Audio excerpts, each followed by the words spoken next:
I accidentally overheard my parents talking about me, and now I cannot look at them the same way. The coffee mug slipped from my hand when I heard my mother say my real name.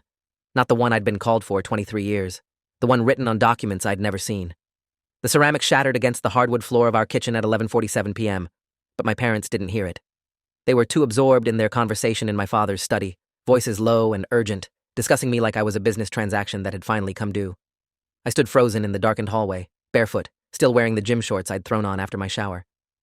My mother's voice drifted through the crack in the door. "We can't keep this from him anymore, David. The trust fund administrator called again. They're requiring his signature by the end of the month, and if he finds out what we've been doing with Thomas Harrington's money for the last 2 decades..." My father cut her off. "He's not going to find out. We'll handle it the same way we always have." I'd come downstairs for water. Simple as that. I'd been living at home for the past year, saving money after grad school, working my first real job as a junior architect at Fletcher & Associates downtown. My parents had always been supportive, loving, maybe a little overprotective. My father owned a successful regional insurance company. My mother worked part-time at an art gallery. We lived in a comfortable 4-bedroom colonial in Westchester County, the kind of upper-middle-class existence where problems got solved with checkbooks and careful planning. I had no reason to distrust them. No reason to think that the 23 years of birthday cakes and soccer games and family vacations had been built on a foundation of calculated deception. I'd been Kevin Donovan my entire life. Apparently, I'd been someone else first. My mind reeled as I pressed myself against the hallway wall, heart hammering. Thomas Harrington. The name meant nothing to me. Or did it? Something flickered at the edge of memory, a half-remembered conversation from childhood, quickly shut down. My mother's voice rose slightly. "The lawyer said the estate laws are clear. He's 23 now. He has the right to access everything, all of it. And when he does, he's going to see the withdrawal records. David, we've taken nearly $200,000 from his trust over the years. We classified it as living expenses and educational costs, but half of it went to covering your business losses in 2019. This isn't just lying anymore. This is embezzlement." The word hung in the air like poison gas. My father's response was quieter, harder to hear. I crept closer, my breath shallow. "Then we don't let him access it. We have him sign a power of attorney. Tell him it's for estate planning, something standard." I couldn't move, couldn't process what I was hearing. These were the people who'd taught me right from wrong, who'd grounded me for lying about breaking a window when I was 12. My father's voice continued. "He trusts us completely, always has. We'll present him with the documents, he'll sign, and we'll continue managing the trust the way we have been. By the time he figures out anything's wrong, we'll have had years to put the money back. He doesn't even know Thomas Harrington exists." My mother's voice cracked. "He existed enough to leave his entire estate to his son, to our son, the son we adopted after his parents died. David, this is fraud. If Kevin finds out, if anyone finds out, we could go to prison, and we'll lose him. We'll lose everything." The silence that followed was worse than the words. I realized I was shaking, a full-body tremor I couldn't control. Prison, embezzlement, adoption, trust fund, my parents. None of it fit together. None of it made sense with the reality I'd been living. I told myself there had to be an explanation, that I'd misheard, that I was still half asleep, and this was some kind of stress-induced nightmare brought on by the deadline I'd been working toward at the firm. But my bare feet on the cold floor felt real. The sound of my father's voice, steady and calculating, felt real. "She'll never tell him," my father said. "The attorney is bound by confidentiality, and she's been cooperative so far. We've been good clients for 20 years. As for the adoption records, those are sealed. Kevin has no reason to go looking for information he doesn't know exists. This is manageable, Claire. It's always been manageable." Something inside me broke at the word manageable. I was manageable. My entire existence was a managed situation. I stepped back from the door, my vision blurring. I needed to get out of there before I did something stupid like burst in and confront them, before I shattered whatever remained of the illusion. I made it back upstairs without making a sound. I didn't sleep that night. I lay in the bedroom I'd occupied since I was 3 years old, staring at the ceiling, trying to remember anything from before. But there was nothing. My earliest memories were of this house, these parents, this life. Kindergarten registration, swimming lessons, the scar on my knee from falling off my bike when I was 6. All of it felt real. All of it was real. But apparently, it was also built on a lie so fundamental that I didn't even know my own name. By 4:30 a.m., I'd made a decision. I wasn't going to confront them yet. I couldn't trust my own emotions, couldn't trust that I wouldn't say something I'd regret. Instead, I was going to find out exactly who Thomas Harrington was, and I was going to find out what my parents had been doing with his money. My money. The money that apparently came from parents I'd never known existed. I called in sick to work. My boss, Leonard Cho, wasn't happy. We had a client presentation on Monday, but I couldn't focus on building renderings when my entire reality had just collapsed. I waited until my parents left for work, my mother at 8:30 a.m., my father at 9 a.m. I waited an additional 30 minutes to be safe. Then I went into my father's study. I'd been in there thousands of times, but I'd never gone through his files. Never had a reason to. The trust he'd always preached was now a weapon being used against me. His filing cabinet was locked, but I found the key in his desk drawer, hidden inside an old Altoids tin with spare paper clips. The man who'd embezzled $200,000 from his own son kept his filing cabinet key in an Altoids tin. I almost laughed. The adoption file was in the back of the bottom drawer, behind tax returns from 2003. It was thinner than I expected, maybe 20 pages. The cover page had my name, both of them. Adoption decree, Thomas Kevin Harrington, minor child, age 2. Beneath it was a case number and a date, October 15th, 2004. I was 2 years old enough to have memories, theoretically, but apparently not old enough to remember the people who'd given birth to me. The next page was a death certificate. 2 death certificates, actually, paper-clipped together. Thomas James Harrington, age 34, cause of death, vehicular accident. Elizabeth Ann Harrington, age 31, cause of death, vehicular accident. Dated September 3rd, 2004. 6 weeks before the adoption was finalized. I read the words 3 times before they started to penetrate. My biological parents had died in a car accident. I'd been placed in foster care, and somehow, David and Claire Donovan had adopted me. The next document was a trust agreement, dated September 1st, 2004, 2 days before the accident. Thomas Harrington had apparently established a trust fund for his son just before he died. The timing was eerie, almost prophetic. The trust was substantial, $850,000 in assets, with provisions for growth and investment. It specified that the funds were to be used for the child's health, education, maintenance, and support until the age of 23, at which time the remaining principal shall be distributed outright to the beneficiary. I was the beneficiary, Thomas Kevin Harrington, the child who'd become Kevin Donovan. The trust was administered by Whitfield and Associates, a law firm in Manhattan. The trustee was listed as legal guardians of the minor child, which meant my adoptive parents had been managing this money since 2004. Managing it, the word my father had used. I felt bile rise in my throat. I kept reading. The financial statements were in a separate folder, organized by year. I spread them across my father's desk, my hands shaking so badly I could barely turn the pages. The pattern became clear quickly. For the first 10 years, the withdrawals were reasonable. Documented expenses for childcare, medical bills, educational costs, everything a growing child might need. But starting in 2015, when I was 13, the withdrawals increased. Summer camp fees that I'd never attended, educational consultants I'd never met, private tutoring I'd never received. Each expense was carefully documented, accompanied by invoices and receipts that looked legitimate at first glance. But I'd lived through those years. I knew which camps I'd gone to and which tutors I'd worked with. At least half of these expenses were fabricated. And then there was 2019, the year my father's insurance business had nearly collapsed during a lawsuit from a major corporate client. I remembered that year vividly. The stress, the tension, the hushed conversations about money. What I hadn't known was that the business had been saved by a mysterious personal loan my father had somehow secured. It hadn't been a loan. It was $78,000 withdrawn from my trust fund, classified as educational expenses for university preparation and tutoring.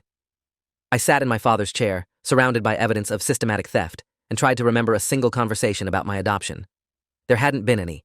I'd never asked where I came from, never questioned why I didn't look exactly like either parent, never wondered about my origins. They'd never told me I was adopted, not once in 23 years. The realization was almost worse than the embezzlement. They hadn't just stolen my money, they'd stolen my identity, my history, the knowledge of who I really was. I took photos of everything with my phone, careful to document each page. Then I replaced the files exactly as I'd found them and locked the cabinet. My hands were steadier now. Shock was giving way to something colder, more focused. I needed professional help. I needed someone who couldn't be manipulated or bought off, someone my parents didn't know. I called the New York State Bar Association's lawyer referral service.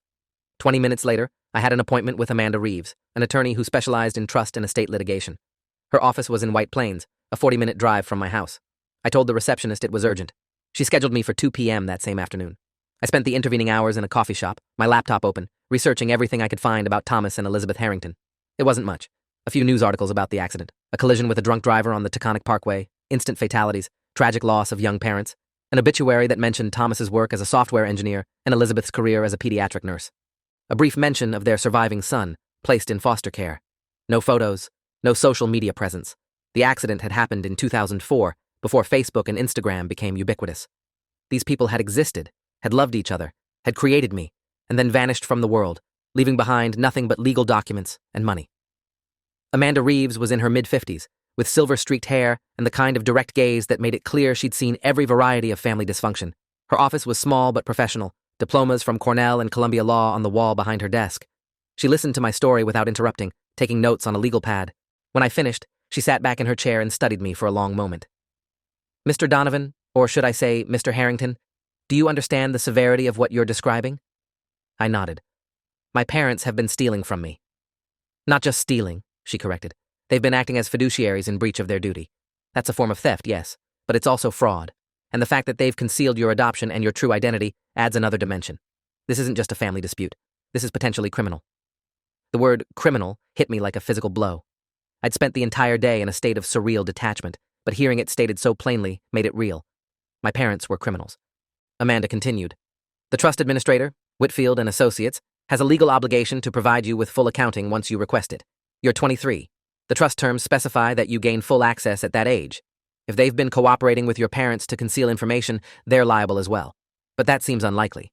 More probable is that your parents have been submitting false documentation and the administrators have been accepting it at face value. The question is, what do you want to do about this? I've been asking myself that question all day. I want to know the truth. All of it. And I want them held accountable. She nodded, unsurprised. Then we need to move quickly and carefully. First, we'll send a formal request to Whitfield and Associates for complete trust records. That's your legal right. Second, we'll need to examine whether your adoption was handled properly. And third, we'll need to consider whether to report this to law enforcement. Law enforcement. The phrase sent a chill through me. You mean the police? Potentially. Or the district attorney's office. What your parents have done is embezzlement from a trust, which is a felony in New York. But that's a decision you don't have to make today. First, let's gather the evidence and understand the full scope. I'll need copies of everything you photographed. I sent her the photos while sitting in her office, watching her face as she scrolled through them on her computer. Her expression darkened. This is extensive, and the fabricated invoices are actually helpful from an evidentiary standpoint. They demonstrate intent to deceive. Your father didn't just take money and claim it was for your benefit. He created false documentation to cover his tracks. That's consciousness of guilt. She looked up at me. I have to ask, are you prepared for what comes next? Because once we start this process, there's no going back. Your relationship with your parents will never be the same. I thought about my mother's voice last night. We'll lose him. They'd been right to worry. I'm prepared, I said. Amanda drafted a letter that afternoon while I waited. It was addressed to Whitfield and Associates, formally requesting full accounting of the Thomas Kevin Harrington Trust, along with all documentation of withdrawals and expenditures from inception to present. The letter cited specific statutory provisions and made clear that this was a legal demand, not a casual inquiry. They'll have to respond within 30 days by law, Amanda explained. But given the circumstances, I expect they'll respond much sooner. They won't want liability exposure if they've been processing fraudulent claims. She handed me her card. Don't confront your parents yet. Don't tell them you know. I understand that's difficult, but we need to control the timing of disclosure. If they know you're investigating, they might destroy evidence or create more false documentation. Can you do that? I thought about sitting across from them at dinner, making small talk, pretending everything was normal. The idea made my stomach turn. But I nodded. I can do that. Good. I'll contact you as soon as I hear from Whitfield. In the meantime, document everything. If your parents say anything about the trust, about signing documents, about estate planning, record it if you can do so legally. New York is a one-party consent state for recording, which means you can record conversations you're part of without telling the other person. If they try to get you to sign anything, don't. Bring it to me first. I left her office at 4:15 p.m. and drove home through rush hour traffic, my mind spinning. I'd just hired a lawyer to investigate my own parents, the people who'd raised me, who'd put Band-Aids on my scraped knees and taught me to ride a bike, who'd also stolen $200,000 and erased my identity. The cognitive dissonance was overwhelming. Dinner that night was excruciating. My mother had made lasagna, my childhood favorite. We sat in the dining room, the three of us, and talked about nothing. My father asked about work. I lied and said the project was going well. My mother talked about a new exhibition at the gallery. I watched them both, searching for signs of guilt or deception, but they were perfect, warm, engaged, genuinely interested in my life, or genuinely interested in maintaining the illusion of my life. Kevin, your father and I wanted to talk to you about something, my mother said as she cleared the plates. Here it was. I kept my expression neutral. Sure, what's up? My father leaned back in his chair, adopting what I recognized as his reasonable businessman posture. You're 23 now, getting established in your career. We thought it might be time to discuss some estate planning matters. Nothing urgent, but important for your future. My pulse quickened, but I kept my voice casual. Estate planning? Isn't that something for older people? Normally, yes, my father agreed. But we have some family assets that will eventually pass to you, and there are tax advantages to organizing things properly now. We'd like you to meet with our attorney next week. Just a preliminary conversation about setting up some documents. Power of attorney, that kind of thing. It's standard procedure. Power of attorney. Exactly what my mother had said they'd do. I forced myself to nod thoughtfully. That sounds reasonable. Let me check my schedule at work. My mother smiled, relieved. Wonderful. We'll set something up for next week. I excused myself 20 minutes later, claiming exhaustion from work. In my room, I immediately texted Amanda. They're moving. Want me to sign power of attorney next week. What do I do? Her response came within minutes. Decline politely. Say you're too busy with work project. Stall for time. We'll expedite Whitfield request. The next 3 days were a masterclass in deception. I played the role of the trusting son, agreeing to meet with the attorney as soon as the work deadline passed, asking innocent questions about estate planning, acting perfectly normal while my insides churned with rage and betrayal. My father seemed satisfied. My mother relaxed. They thought they'd handled it. They thought I was, as my father had said, manageable. On Monday morning, Amanda called. Whitfield responded. That was fast. They're spooked.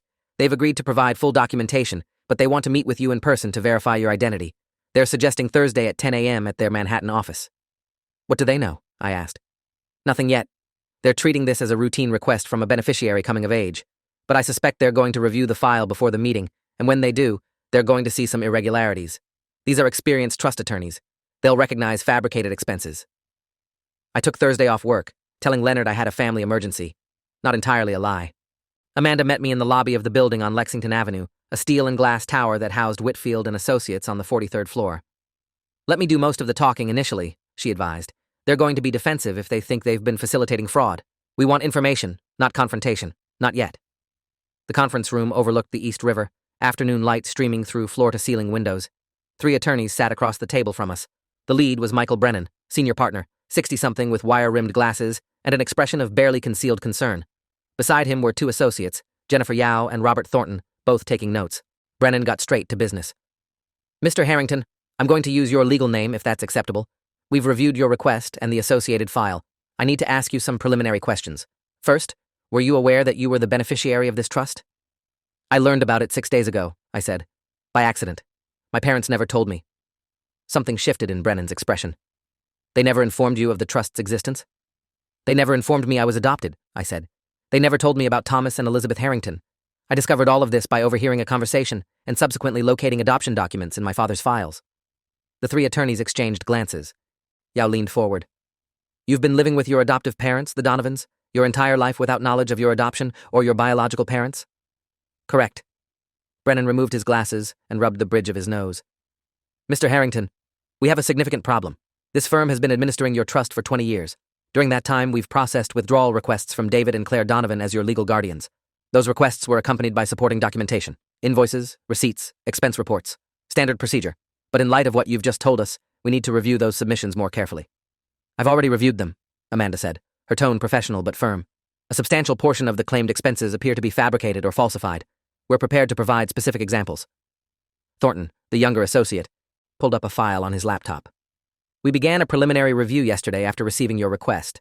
Several items raised immediate concerns. For instance, in 2016, there's a withdrawal for $32,000 for intensive academic tutoring and college preparation services from an entity called Westchester Educational Consulting Group. We contacted that organization this morning. They have no record of any services provided to Kevin Donovan or Thomas Harrington. The room went silent. Brennan put his glasses back on. There are similar issues with approximately 40% of the withdrawals since 2015. We're still conducting a full audit, but the preliminary findings suggest systematic fraud. Mr. Harrington, I need to be direct with you. If what we suspect is accurate, your adoptive parents have embezzled somewhere between $150,000 and $200,000 from your trust. And this firm, inadvertently, facilitated it by accepting their documentation at face value. I felt a strange sense of vindication and horror. Vindication because I wasn't crazy, wasn't overreacting. Horror because it was real. Irrevocably, undeniably real.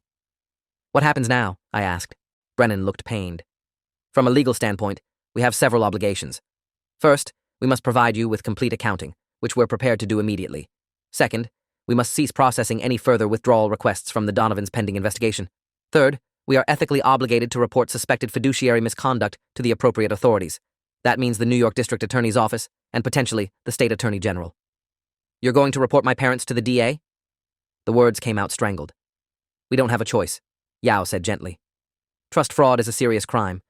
We could face liability ourselves if we fail to report it. I'm sorry. Amanda put a hand on my arm. This is good news, Kevin.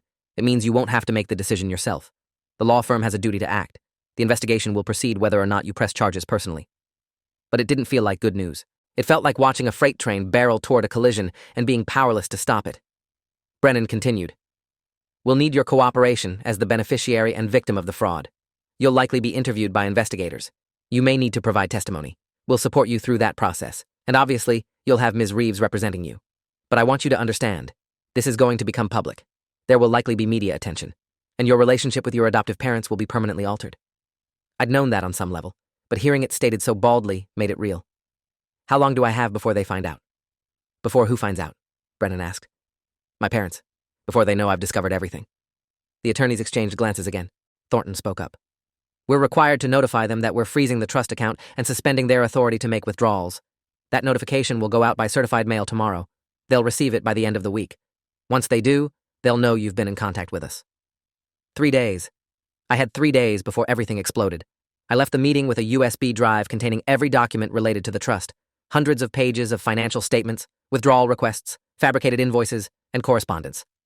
Amanda and I sat in a coffee shop 2 blocks away, her laptop open between us, scrolling through the evidence. This is airtight, she said. The DA is going to love this case. White-collar crime with clear documentation, sympathetic victim, respectable defendants. This is the kind of case that makes careers. I didn't want to be the sympathetic victim in someone's career-making case. I wanted my life back. The life I'd had 6 days ago, when my biggest stress was a client presentation, and my biggest worry was saving enough money to move into my own apartment. What do I do until they find out? I asked. Amanda closed her laptop. Honestly, you might want to consider moving out before the confrontation. Stay with a friend, get a hotel room, something. Once they realize what's happening, emotions are going to run high. I don't think they'd hurt you, but people do unpredictable things when cornered. They're my parents, I said automatically. Then stopped. Were they? They were the people who'd raised me, sure. But they were also the people who'd stolen from me, who'd lied to me every single day for 23 years, who'd erased my identity and my history for their own convenience. Amanda's expression softened. I know this is impossible. I've worked with families in trust disputes before, but this is different. This is about more than money. Take care of yourself, Kevin. You're going to need support. I nodded, not trusting my voice. That night, I packed a bag. Just essentials. Clothes, laptop, important documents. I told my parents I was staying with my friend Graham for a few days to work on a project, which wasn't entirely untrue. Graham worked at my firm and had a spare room in his apartment in Stamford. He'd also been my best friend since college and had been asking me what was wrong for the past week. I'd been dodging his calls, unable to explain the situation without breaking down. Now I called him from my car. I need a place to stay for a while, I said, and I need to tell you something insane. Graham listened as I explained everything, his silence stretching so long I thought the call had dropped. Finally, your parents stole 200 grand from you and never told you that you were adopted? Are you absolutely sure about this? I have documentation from their own attorney. It's real. Jesus Christ. Yeah, you can stay here as long as you need. Kevin, I'm so sorry. The genuine sympathy in his voice nearly broke me. I'd been operating on autopilot for days, focused on gathering evidence and taking action. I hadn't let myself feel the full weight of the betrayal. Now, sitting in Graham's spare room, surrounded by my hastily packed belongings, it hit me like a tidal wave. I'd lost my parents, not to death or distance, but to my own discovery of who they really were. They were still alive, still living in the house where I'd grown up. But the people I'd thought they were, the loving, supportive, trustworthy parents, had never existed. They'd been a performance, a carefully maintained illusion designed to keep me compliant and unquestioning while they systematically stole from me. The notification from Whitfield and Associates arrived at my parents' house on Monday, exactly as predicted. I knew because my mother called me 17 times in 2 hours. I didn't answer. She left voicemails that progressed from confused to angry to desperate. Kevin, we need to talk to you about something urgent. Please call us back. Kevin, this is serious. There's been some kind of misunderstanding with a legal matter and we need to straighten it out. Kevin, answer your phone. We're your parents. You owe us at least a conversation. That last one almost made me laugh. I owed them. After everything they'd stolen, everything they'd hidden, I was the one in debt. My father didn't call. He sent a single text. We need to meet. Tonight. This is not optional. I showed the message to Amanda. Her response was immediate. Don't go. If you meet them, do it in a public place with me present. Don't give them the opportunity to manipulate or intimidate you. But I couldn't hide forever. These people had shaped my entire life, for better and worse. I deserved to hear what they had to say, even if it was all lies. I agreed to meet them at a restaurant near Graham's apartment. Neutral ground, public space, witnesses everywhere. I arrived early and took a booth in the back with clear sightlines to the entrance. Amanda sat 2 tables away, pretending to work on her laptop but actually recording everything on her phone. When my parents walked in, I barely recognized them. My father looked like he'd aged 10 years in a week, his face gray and haggard. My mother had been crying, her eyes swollen and red. They slid into the booth across from me, and for a long moment, nobody spoke. Finally, my father broke the silence. "Why did you go to the trust administrator?" His voice was flat, carefully controlled. "Because I overheard you discussing how to commit more fraud," I said. "Because I discovered you've been stealing from me for years. Because you've been lying to me my entire life about who I am. Take your pick." My mother flinched like I'd struck her. "Kevin, please, you don't understand." "Don't call me that," I interrupted. My voice was shaking now, anger breaking through the careful composure I'd been maintaining. "That's not my name. My name is Thomas Harrington, the son of people I never got to meet because they died when I was 2 years old. You erased them. You erased me." "We gave you a good life," my father said. "We raised you. We loved you." "You stole from me," I shot back. $78,000 in 2019 alone. 200,000 total. You created fake invoices, fake expenses, fake documentation. That's not love. That's fraud. My mother started crying in earnest now. "We were going to pay it back. The business hit a rough patch. We needed help temporarily. We were always planning to replace the money before you turned 23. "You had 23 years, I said. "You could have told me I was adopted at any point. You could have told me about Thomas and Elizabeth Harrington. You could have told me about the trust fund they left me. Instead, you erased my history and stole my inheritance. Why?" The question hung in the air, heavy with years of accumulated lies. My father's face hardened. "Because we deserved it. Do you know what it costs to raise a child? The sleepless nights, the endless expenses, the sacrifice? We took you in when nobody else wanted you. We gave you a home, a family, stability. That trust fund was blood money anyway. Your biological parents died and left you orphaned. We turned that tragedy into something positive. The least you could do is show some gratitude." I stared at him, genuinely shocked. He actually believed this. He'd rationalized the theft so thoroughly that he saw himself as the victim, as the one owed recompense. "I was a child," I said slowly. "A child who lost both parents and needed a home. You chose to adopt me. Nobody forced you. And when you did, you took on a legal and moral obligation to care for me, not to steal from me." My mother reached across the table trying to grab my hand. I pulled away. "Kevin, please. We can fix this. We'll pay back the money. We'll do whatever we need to do. Just don't press charges. Don't destroy this family." "You destroyed it," I said. "Not me. You. When you decided that money was more important than honesty. When you decided that keeping your lies comfortable was more important than giving me the truth." My father's expression turned cold. "If you pursue this, you'll regret it. We have resources, connections. We'll fight, and you'll lose more than money. You'll lose the only family you have left." It was a threat, thinly veiled. I felt something inside me solidify, harden into resolve. "I already lost my family," I said quietly. "I lost them when I was 2 years old. You were just the people who were supposed to take care of me afterward, and you failed." I stood up, gathering my phone and wallet. "The DA's office will be in touch. My attorney has all the documentation. Don't contact me again unless it's through her." I walked out of the restaurant, my hands shaking so badly I could barely unlock my car. Amanda caught up with me in the parking lot. "That was incredibly brave," she said. "And you handled it perfectly. I got everything recorded." I nodded, not trusting my voice. Brave wasn't how I felt. I felt shattered. The next 6 weeks were a blur of depositions, statements, and meetings with investigators. The district attorney's office assigned the case to senior ADA Patricia Hong, a prosecutor with 15 years' experience in financial crimes. She was thorough, methodical, and deeply unimpressed with my parents' justifications. "People steal for lots of reasons," she told me during our first meeting. "Need, greed, opportunity. But stealing from the child you adopted, from a trust fund specifically established to protect that child's future? That's a special kind of betrayal. We're going to prosecute this aggressively." The evidence was overwhelming. Whitfield and Associates had completed their full audit and identified $187,000 in fraudulent withdrawals. The fabricated invoices, the false expense reports, the carefully constructed paper trail meant to deceive, all of it was documented. My father had been meticulous in his fraud, which ironically made the prosecution's job easier.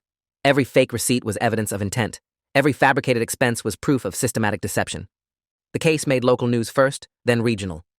Westchester couple charged with embezzling from adopted son's trust fund. The story had everything journalists loved: wealthy defendants, family betrayal, a sympathetic victim, substantial theft. My identity was protected initially because I'd been a minor when the fraud began, but that didn't last long. Someone leaked my name. Within days, reporters were calling my phone, emailing me, showing up at Graham's apartment building. I had to hire a publicist just to manage the media requests. The response from the public was overwhelming and unexpected.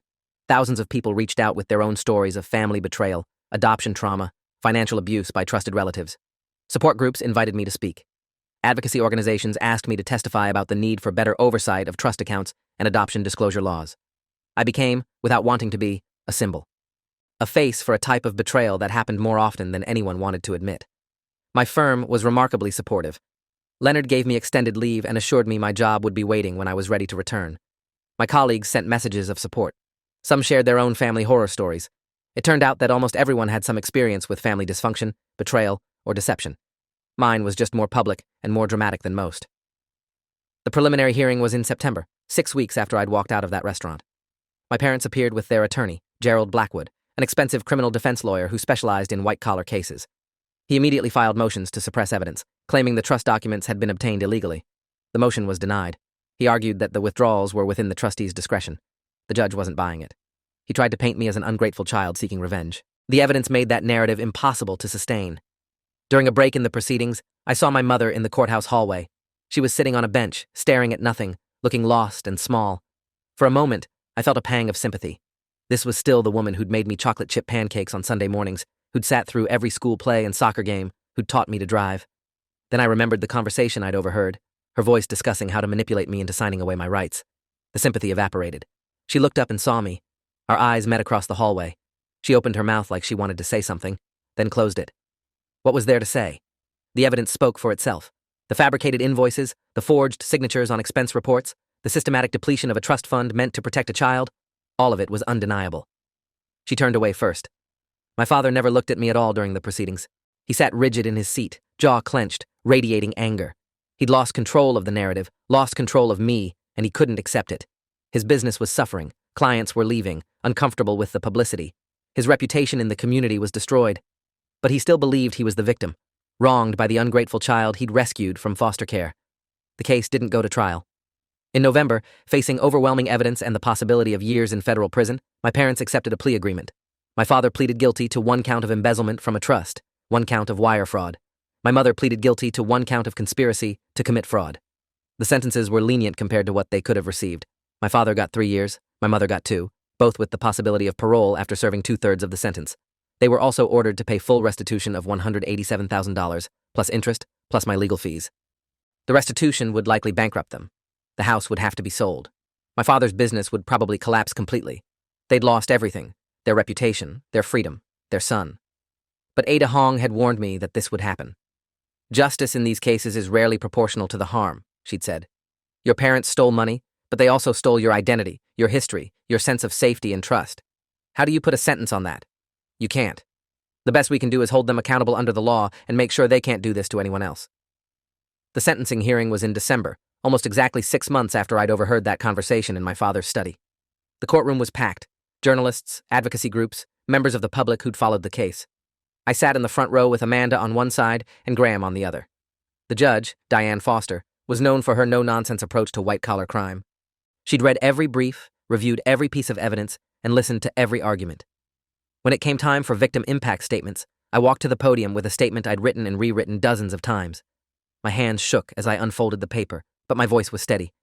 Your Honor, I'm not going to stand here and say my adoptive parents never loved me or never did anything good for me. I don't know if that's true. Maybe they did love me in their own way. Maybe they believed they were entitled to the money they took. But what I do know is this. They stole my identity before they ever stole my money. They erased Thomas and Elizabeth Harrington from my life. They denied me the right to know where I came from, who I really am. And then they systematically stole the financial security my biological parents tried to provide for me, even in death. I looked at them directly for the first time. My mother was crying silently. My father stared straight ahead. I lost my parents when I was 2 years old. I should have been raised by people who honored that loss, who helped me understand my history, who protected the legacy my biological parents left me.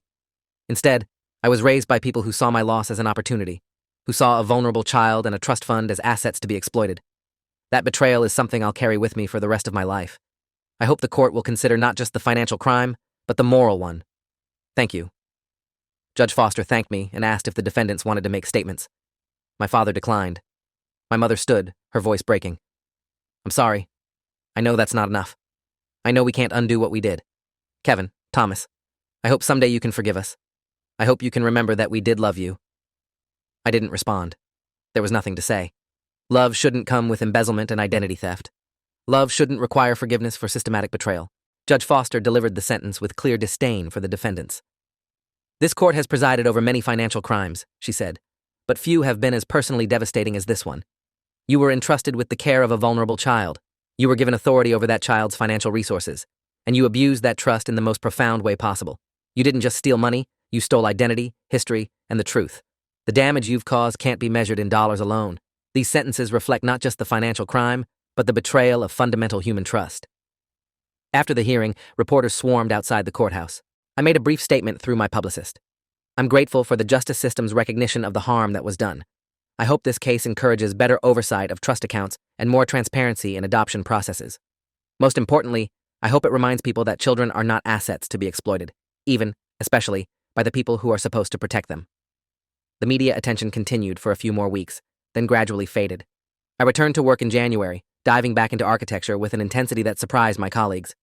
I needed something to focus on, something I could control, something that wasn't about betrayal and loss.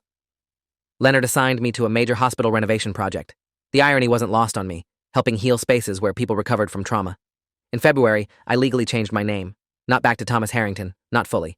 I became Thomas Kevin Donovan Harrington, a hybrid, an acknowledgement of both my history and the life I'd lived. It felt right, claiming both identities, refusing to erase either one completely, even if one of those identities had been built on lies. I started working with an adoption reform advocacy group, pushing for laws requiring age-appropriate disclosure of adoption to children. Some states had such laws already, most didn't. Children deserve to know their origins, their history. They deserve truth, even when truth was painful. I also started therapy, working with a psychologist who specialized in complex family trauma. Dr. Rebecca Norton helped me untangle the impossible knot of grief, anger, betrayal, and loss that had become my emotional landscape. You're grieving multiple losses simultaneously, she explained during one session. The loss of your biological parents, which you never properly processed because you didn't know about them. The loss of the adoptive parents you thought you had. The loss of your sense of safety and trust. The loss of your identity as you understood it. That's an enormous burden to carry. It was. Some days I felt crushed by it. But slowly, session by session, I learned to carry it differently. To understand that my parents' betrayal said everything about them and nothing about my worth. That Thomas and Elizabeth Harrington had loved me enough to protect my future, even if they couldn't be there to share it. That I could build a new identity from the fragments of the old ones, stronger because it was built on truth rather than lies. The trust fund, what remained of it after restitution and legal fees, became mine fully when the criminal case concluded. About $680,000, plus the growth it would have had without the fraudulent withdrawals. It was more than enough to start over, to build a life that was truly my own. I bought a small condo in Brooklyn, close to work, but far from Westchester. I furnished it carefully, deliberately, with pieces that felt like me. The me I was becoming, not the me I'd been raised to be. Mid-century modern furniture, original artwork from emerging artists, floor-to-ceiling bookshelves. A space that reflected my aesthetic, my values, my choices. Graham helped me move in, along with a few other friends from work. We ordered pizza and drank beer and celebrated the strange, painful rebirth I'd undergone. To Thomas, Graham said, raising his bottle. The only guy I know who discovered he was someone else and decided to become both. I laughed, the first genuine laugh I'd had in months. It felt good. I visited my biological parents' graves for the first time in March. They were buried together in a cemetery in Putnam County, about an hour from the city. The headstones were simple, elegant. Thomas James Harrington, beloved husband and father, and Elizabeth Ann Harrington, beloved wife and mother. I stood there for a long time, trying to feel some connection to these strangers who'd given me life. I couldn't. They were gone before I could form lasting memories. But I felt gratitude. They'd tried to protect me, even in death. They'd established the trust fund, ensured I'd have resources, planned for my future. They'd done what parents should do, put their child's well-being first, even when they wouldn't be there to see it. I'm sorry I didn't know about you sooner, I said aloud, feeling foolish but needing to say it. I'm sorry they took that from me. But I know now, and I'm going to make sure your grandson, if I ever have kids, knows about you, knows where he comes from. I won't let them be erased. It was the best I could offer. The wind rustled through the trees overhead, and I chose to interpret it as acknowledgement. My adoptive parents sent letters from prison. My mother's were full of apologies and justifications, explanations of how things had spiraled beyond their control, pleas for understanding and eventual reconciliation. My father's were colder, still convinced he'd been wronged, still unable to accept full responsibility. I read them once each and filed them away. I didn't respond. Maybe someday I would. Maybe someday I'd be able to have a conversation about what they'd done and why, to hear their perspective without rage overwhelming me. But not yet. The wounds were too fresh, the betrayal too profound. They'd chosen money over honesty, control over truth. They'd have to live with those choices, just as I had to live with the consequences. By summer, I'd been promoted to senior architect at Fletcher and Associates, leading my own small team on a mixed-use development project in Queens. The work was challenging and fulfilling, requiring exactly the kind of creative problem-solving and attention to detail that had drawn me to architecture in the first place. I was good at it. I'd always been good at it. That at least was real. My name wasn't what I thought it was, my history wasn't what I'd been told, my family wasn't who they'd claimed to be, but my skills, my abilities, my fundamental self, that was authentic. I'd built that, not them. In August, I got a call from Whitfield and Associates. Michael Brennan wanted to meet, said it was important. I met him at their office, curious and slightly wary. He got straight to the point. Mr. Harrington, the firm has completed a comprehensive review of our trust administration practices in light of your case. We've identified significant gaps in our verification procedures that allowed your adoptive parents' fraud to continue for so long. We take full responsibility for that failure.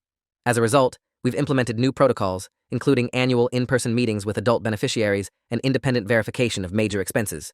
We're also establishing a scholarship fund in your name, the Thomas Harrington Memorial Scholarship, for foster children pursuing higher education. If you're willing, we'd like your input on the structure and administration. I was stunned. You're naming a scholarship after my biological father? After your entire family, Brennan corrected. Thomas and Elizabeth Harrington, and their son, who survived a profound betrayal and had the courage to demand accountability. We want something good to come from this tragedy. We want to help other vulnerable children in the way we failed to protect you. I agreed immediately. We spent the next hour discussing the scholarship's parameters, eligibility requirements, selection criteria. It felt right. It felt like my biological parents' legacy was finally being honored, used to help kids who'd been through similar trauma. The first scholarships would be awarded the following year. 3 recipients, $10,000 each, renewable annually for up to 4 years. It wouldn't change the world, but it would change 3 lives. Sometimes that's enough. I also started dating again, cautiously at first. I'd been so focused on survival and justice that I'd completely neglected my personal life.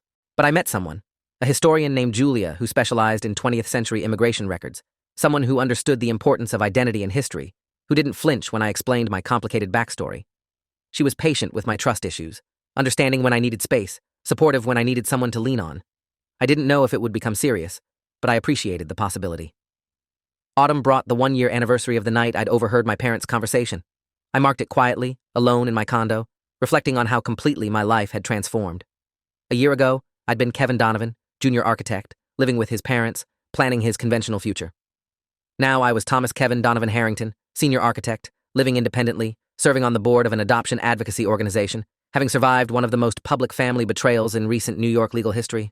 I'd lost a lot: my sense of security, my trust in family, my belief that love was simple and uncomplicated. I'd gained more: truth about my identity, financial independence, a sense of my own strength and resilience, the knowledge that I could survive betrayal and come out whole on the other side. In December, I received notification that my mother was being released on parole after serving 18 months of her sentence. My father would remain incarcerated for another 6 months. I didn't plan to attend her release or reach out. She'd have to rebuild her life just as I'd rebuilt mine. Whether our paths would ever cross again, whether we'd ever have a relationship beyond victim and perpetrator, remained to be seen. I wasn't closing that door permanently, but I wasn't opening it yet either. Some wounds needed time. The adoption advocacy group asked me to speak at their annual conference in February. I stood in front of 300 people, adoptive parents, adoptees, social workers, attorneys, and told my story. Not the sensational version the media had created, but the real one. The confusion and betrayal, the legal battle and its aftermath, the painful process of building a new identity from the ruins of the old one. And the message I most wanted them to hear: adoptees deserve truth. They deserve to know their origins, their biological families, their history. Not because adoption is wrong, or because adoptive families are less valid than biological ones, but because identity is fundamental to human dignity. You can't build a healthy life on a foundation of lies, no matter how well-intentioned those lies might be. My adoptive parents thought they were protecting me by hiding my past. Instead, they stole my right to know myself. Don't make that mistake. Tell your children the truth, age appropriately and compassionately, but tell them. They deserve that much. The applause was thunderous. Afterward, dozens of people approached me. Adoptees who'd experienced similar betrayals, adoptive parents who thanked me for the perspective, social workers who wanted to collaborate on policy reform. I exchanged business cards, made connections, found a community I hadn't known existed. I wasn't alone in this experience. Thousands of adoptees had been lied to, had discovered their identities later in life, had struggled with the same questions of belonging and truth. We were finding each other, supporting each other, pushing for systemic change. Something good was emerging from the wreckage after all. On a cold evening in March, almost 18 months after that terrible night when everything changed, I sat in my condo looking out over the Brooklyn skyline. My phone buzzed with a text from Julia, asking if I wanted to grab dinner. Graham was hosting a game night on Saturday and wanted to know if I'd come. My team at work had just won a major bid for a new project, and Leonard wanted to celebrate. I had a life, a real one, built on truth rather than deception, on choices rather than imposed narratives.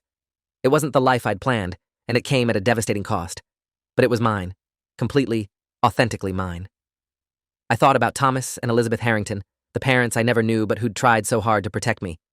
I thought about the trust fund they'd established, meant to give me opportunities and security. It had been violated, stolen, misused, but in the end, it had also been the catalyst for truth. Without that money, without the fraud that surrounded it, I might never have discovered who I really was. I might have lived my entire life as Kevin Donovan, never knowing about the Harringtons, never questioning the false narrative I'd been fed. The theft had forced the truth into the light. Justice, when it finally came, was imperfect and incomplete. My parents were in prison, but that didn't undo the years of lies. The money was returned, but that didn't restore my lost identity. The legal system had done what it could, but some damages can't be repaired by courts and sentences. What I'd learned, painfully and gradually, was that healing wasn't about punishment or restitution. It was about reclaiming agency over my own story, about deciding who I wanted to be, independent of anyone else's agenda or deception, about building relationships based on honesty, choosing family based on trust rather than blood or law. I'd lost the family I thought I had, but I was finding a different kind of family, friends who'd stood by me through the worst of it, colleagues who respected my work, a community of people who understood identity struggles, a woman who saw me as I actually was, rather than who anyone else wanted me to be. That was enough. More than enough. I picked up my phone and responded to Julia. Dinner sounds perfect. Pick you up at 7? Then I opened my laptop and pulled up the photos I'd recently received from a genealogy service I'd hired. They'd tracked down distant relatives of Thomas Harrington, a cousin in Oregon, an aunt in Florida, people who remembered my biological parents and had stories to share. I was planning to visit them this summer, to collect those stories, to build a picture of where I really came from. It wouldn't give me back the years I'd lost, but it would give me something more valuable, connection to a history that was actually mine. As the city lights flickered on across the skyline, I felt something I hadn't felt in a long time. Not happiness exactly. That seemed too simple for the complex emotional landscape I inhabited now. But contentment. The sense that I was exactly where I was supposed to be, doing exactly what I was supposed to do, building a life that was honest and real, even if it was built on the ruins of a beautiful lie. My story had become public, had been dissected by strangers, had turned into a cautionary tale about trust and betrayal. But the private story, the one I carried inside myself, was about resilience, about the human capacity to survive devastating revelations and emerge changed but unbroken, about the courage it takes to demand truth even when lies are more comfortable, about choosing authenticity over false peace. I'd spent 23 years living someone else's narrative. The rest of my life would be spent writing my own. And that story, whatever it turned out to be, would be worth telling. Not because it had a Hollywood ending or perfect resolution, but because it was mine. Every painful, complicated, hard-won piece of it. I closed my laptop, poured myself a drink, and raised the glass to the window.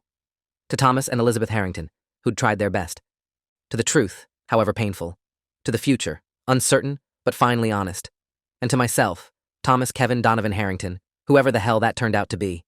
The journey to find out had just begun. If you enjoyed this, you'll definitely want to see the next ones too.